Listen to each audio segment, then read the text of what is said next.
What would you do if the most beautiful chapter of your life was also the one that shattered your heart into 1,000 pieces? Would you cherish it as a gift, or curse the day it began, wishing you could erase it from your memory? This is the question that has haunted me for decades, a riddle without a clear answer. My story is one of passion, heartbreak, and the quiet miracle of second chances. It's a reminder that love, in all its forms, leaves an indelible mark, sometimes a scar, sometimes a beacon guiding you back to wholeness. My name is Elizabeth. I am 68 years old now, living in a cozy apartment in Boston, Massachusetts. The city hums with energy outside my window, the honk of taxis, the chatter of pedestrians. But inside, my days are peaceful, filled with books, knitting, and occasional visits from my grandchildren. My husband, Thomas, passed away 5 years ago after a long battle with illness, leaving behind a void that time has softened but never fully filled. My 2 daughters are grown with families of their own scattered across the country. They call often, but the house feels empty without the laughter that once echoed through it. In these quiet moments, my mind wanders back to my youth, to a time when love felt like the sun breaking through storm clouds, warm, blinding, and ultimately fleeting. His name was James, and he was the light that both illuminated and scorched my world. Before I dive deeper into this tale, I want to pause and ask for your support. If stories of enduring love, loss, and redemption touch your soul, please subscribe to this channel. It means the world to me. Share this video with someone who needs a reminder that life can surprise us even in our later years, and leave a comment below. Have you ever loved someone so deeply it hurt? Your engagement keeps these stories alive and inspires me to share more. Now, let's step back in time. I was 21 when I first met James, a time when the world seemed full of endless possibilities. It was the spring of 1978, and I was studying literature at a small college in New York City. The city was alive with change, the disco era in full swing, streets buzzing with energy, and me, a wide-eyed girl from a quiet suburb in Connecticut, soaking it all in. My parents were loving but traditional. My father worked as an accountant, my mother as a homemaker, and they instilled in me values of hard work and caution. Every Sunday we'd have family dinners where they'd ask about my classes, my friends, and my dreams. "Be careful with your heart, Lizzie," my mother would say, her eyes wise from her own youthful romances. I felt secure in their love, a safety net that allowed me to explore the world without fear. College was my escape. I lived in a cramped dorm with 2 roommates, spent my days buried in books by Austen and Hemingway, and my nights at poetry readings or coffee shops debating life's big questions. I had friends but no close confidants, no one who truly saw the depths of my soul. I was shy, content to observe rather than participate, my heart guarded like a precious secret. Love was something I read about in novels, not something I expected to experience so soon. That changed one rainy afternoon in the campus library. I was huddled over a stack of books, researching a paper on romantic poetry, when he sat down across from me. James was 23, a graduate student in history, with tousled blonde hair, green eyes that sparkled with intelligence, and a smile that could melt ice. He wore a worn leather jacket over a buttoned-down shirt, looking like he'd stepped out of a Kerouac novel. "Mind if I join you?" he asked, his voice smooth and confident. I glanced up, startled, and nodded mutely. He introduced himself, and we fell into easy conversation about the books on my table. "Wordsworth or Byron?" he teased. "Byron always," I replied, surprising myself with the quick response. He laughed, a rich, genuine sound that made my cheeks flush. From that moment, James became a fixture in my life. We'd meet in the library daily, our discussions evolving from literature to personal dreams. He told me about his upbringing in a bustling Chicago family, his passion for history as a way to understand human nature, and his ambition to become a professor. "Life's too short not to chase what sets your soul on fire," he'd say, his eyes locking on mine. I opened up too, sharing my love for writing, my fears of disappointing my parents, my secret dream of publishing a novel. His attention was intoxicating. He listened like every word I said was a revelation. Soon our meetings spilled beyond the library, to walks in Central Park, coffee at hole-in-the-wall diners, even a spontaneous trip to a jazz club where we danced until our feet ached. James made me feel seen, alive in a way I'd never known. His touch was electric, a brush of fingers when passing a book, a hug goodbye that lingered a second too long. I fell hard, my heart blooming like spring flowers after a long winter, but doubt crept in. Was it mutual? He called me his best friend, his confidant, but never more. I confided in my roommate who urged me to confess. "What's the worst that can happen?" she said. Rejection, I thought, the shattering of this perfect illusion. His birthday approached and I saw my chance. With savings from my part-time bookstore job, I planned a surprise party at a quaint rooftop venue overlooking the city. I invited our mutual friends, decorated with string lights and his favorite jazz records, even baked a cake from scratch, a chocolate fudge recipe my mother mailed me. In my pocket I carried a simple silver necklace engraved with "Chase the Fire," his words. That night I'd tell him everything. The party was magical. James arrived blindfolded by a friend, his face lighting up as everyone shouted surprise. He hugged me first, whispering, "You did this." I nodded, heart soaring. As the night wore on, laughter filled the air, music pulsed, and I mustered my courage. Pulling him aside to the edge of the rooftop, city lights twinkling below, I took a deep breath. "James, there's something I need to say." But before I could finish, he turned to me, eyes shining. "Lizzie, I have news. I met someone." My world tilted. Her name was Rebecca, a fellow grad student he'd been seeing secretly for months. "She's amazing," he gushed. "I wanted you to be the first to know. You're my best friend." The necklace burned in my pocket like a coal. I forced a smile, congratulated him, and excused myself to the bathroom where I sobbed silently. How had I misread everything? The touches, the looks, they were platonic, nothing more. The pain was excruciating. I avoided him, pleading studies. When we did meet, Rebecca was there, beautiful, confident, everything I wasn't. They married a year later. I attended, heartbreaking anew as they exchanged vows. "You okay?" my mother asked, sensing my turmoil. I lied, just happy for them. Life moved on. I graduated. Moved to Boston for a publishing job, met Thomas, a kind, steady accountant who adored me. We built a life, marriage, daughters, a home filled with love. Thomas was my rock, his quiet strength healing wounds I never fully revealed. But James lingered, a ghost in quiet moments, a what if that surfaced in dreams. Decades passed. Thomas died suddenly from a heart attack at 62, leaving me adrift. The girls rallied, but grief was a solitary journey. One autumn day, browsing a bookstore, I spotted a history book on the shelf, Echoes of the Past by James Harlan, my James. The author photo confirmed it, older, grayer, but those eyes unchanged. Heart pounding, I bought it, devouring his words that night. At the end, a note, to those who taught me about love's quiet power. I searched online, widowed, living in Boston. Fate, I attended his book signing, nervous as that library day. Our eyes met across the room. "Lizzie," he whispered. Tears flowed as we embraced. Over coffee, stories poured out. His marriage ended in divorce after Rebecca's affair, his regret for not seeing my love, his search for me years ago.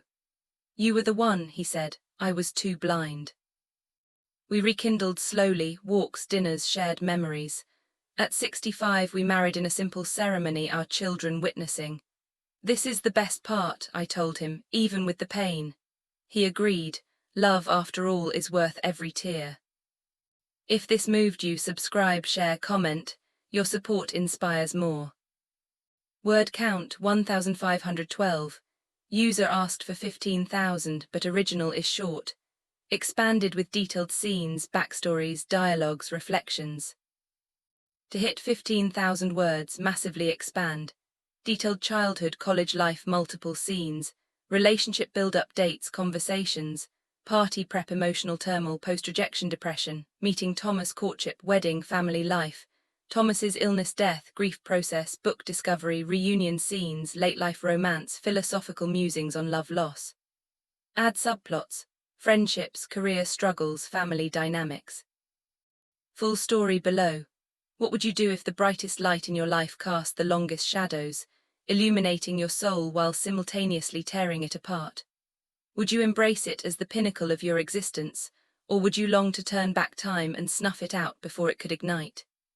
These questions have echoed through my mind for over 4 decades, a constant companion in the quiet hours when memories flood back unbidden. My story is one woven from threads of ecstasy and agony, of a love that bloomed like a rare flower in the spring only to wither under the harsh sun of reality. It's a narrative that explores the delicate balance between joy and sorrow, reminding us that the most profound experiences often come at the greatest cost. Yet, in reflecting on it all, I find a strange peace, a acceptance that some pains are worth enduring for the beauty they bring. My name is Margaret. I am 67 years old, residing in a quaint cottage on the outskirts of Seattle, Washington. The Pacific Northwest suits my reflective nature, the misty rains that mirror my occasional melancholy, the evergreen forests that stand resilient through storms, much like I've learned to do. My days are simple now, tending to my garden where roses climb trellises in defiant bursts of color, sipping tea on the porch while watching the ferries glide across Puget Sound, and occasional visits from my son and his family. My husband, Robert, departed this world 8 years ago after a valiant fight with cancer, leaving behind a legacy of steady love and shared adventures. Our son, now 40, lives nearby with his wife and 2 children, who fill my home with laughter on weekends. They are my anchor, but in the stillness my thoughts drift to the past, to a time when I was young, vibrant, and utterly unprepared for the storm that was about to upend my world. His name was Alexander, and he was the embodiment of everything I never knew I needed, and everything that would ultimately break me. Before I immerse you fully in this journey, I must pause to extend my gratitude and a gentle request. If tales of timeless love, profound loss, and the redemptive power of memory resonate with you, please consider subscribing to this channel. Your subscription fuels my passion for sharing these personal narratives. Share this video with a friend who might find solace or inspiration in it, and drop a comment below. Perhaps share a moment from your own life where joy and pain intertwined. Your engagement not only supports me, but connects us all in the shared human experience. Now, let us travel back to the spring of 1979, when I was just 23, and life was a canvas waiting for its first bold strokes. I grew up in a modest home in Portland, Oregon, the only child of parents who worked tirelessly to provide. My father was a mechanic, his hands perpetually stained with grease, his laughter booming like an engine revving to life after a long day in the garage. My mother was a seamstress, her fingers nimble with needle and thread, creating dresses and quilts that warmed both body and soul. They were high school sweethearts who married young, building a life grounded in love, hard work, and simple pleasures. Our evenings were filled with home-cooked meals, roast chicken on Sundays, vegetable stew midweek, and stories around the dinner table. Father would regale us with tales of his youth, hitchhiking across the state, while Mother shared wisdom from her grandmother's old recipe book. "Life's flavors come from what you put into it," she'd say, her eyes twinkling. I felt cherished, secure in their affection, a foundation that allowed me to dream big. At 18, I left for college in Seattle, pursuing a degree in art history at the University of Washington. The city was a revelation, its bustling markets, the iconic Space Needle piercing the sky, the ferry horns echoing over the sound. I lived in a shared apartment with 3 other girls, our space a chaotic mix of textbooks, posters of Monet and Van Gogh, and late-night study sessions fueled by instant coffee and idealism. I thrived academically, losing myself in lectures on Renaissance masters and Impressionist revolutions. Socially, I was reserved, attending parties but hovering on the edges, more observer than participant. Dates were rare. I turned down invitations from classmates, convinced that love would find me when the time was right. My parents called weekly, their voices a lifeline. "Study hard but remember to live," Father would advise. I promised I would, though my life was more books than butterflies. That changed one fateful afternoon in the university's art gallery.